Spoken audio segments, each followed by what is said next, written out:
Hi po. So ngayong araw po is may pupuntahan kaming espesyal na lugar. Hindi ko lang alam kung anong pangalang lugar na pupuntahan namin.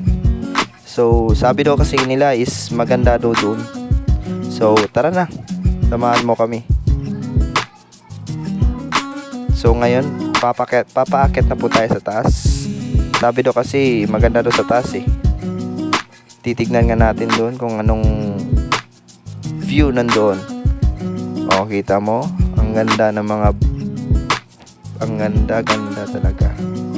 Tignan mo mga bulaklak, oh. Sobrang ganda. Kasing ganda ng GF nyo. Wow! Ang ganda talaga ng view dito. So, nagpi-picture na sila. Ang ganda talaga ng bulaklak. Ayun, oh. May nagdi-date pa, oh. Sana all may jowa.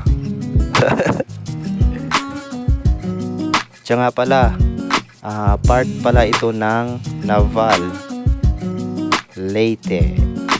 So, ang ganda-ganda dito talaga. Tignan mo naman yung view.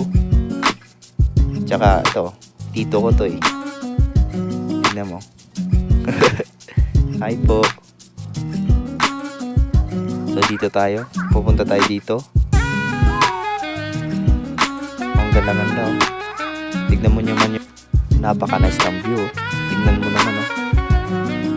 Fresh na hangin, magandang mga puno, magandang mga tanawin, tsaka makikita yung dagat. Napakaganda talaga. Tsaka dito, oh, tignan mo. Wow. Kung gusto mo talaga ng